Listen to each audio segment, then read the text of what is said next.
We're going to look at how to get Repeat Signage to start automatically with Windows.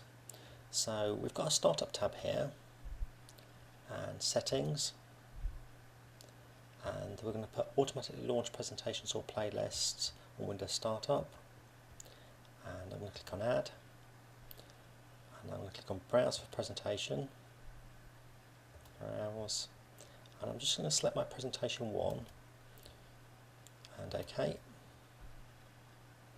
And OK again.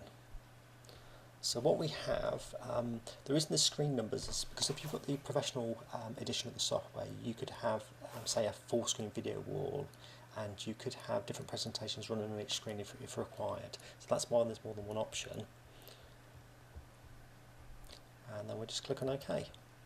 So now this is set up to automatically start that presentation as soon as Windows starts. And if I give you a demonstration, you can click on the Start Now button just to make sure you've selected the right presentation or playlist. And there's my presentation 1. I'm just going to right mouse click and click on Exit. Now there's a few other things you might want to do. Normally when a Windows PC starts, it's going to come up with a login screen. So what you could decide to do in some cases is that whenever you turn on the computer, you might want it to automatically bypass that Windows login screen and just display your presentation straight away. So there's this button here, and depending on which version of Windows you're on, it will open up a different screen. At the moment I'm recording this in Vista, so I'm just going to click on this button, which is Change Windows to Start Without Login Screen. And what I need to do is to take a tick out of this box, users must enter a username and password, and click on Apply, and then it's going to choose an account for you to actually log in as. So I've got this default to administrator here, and I'd have to put in the administrator password and confirm the password to actually do this.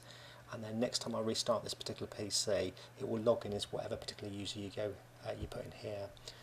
Obviously your IT department will be able to advise you on a username and password to actually use for this, because since the machine will automatically log itself, and there's obviously security implications if somebody came along and stopped the presentation and then start looking around your network. So you have to make sure that you use a user and password which has got like minimum rights to the network.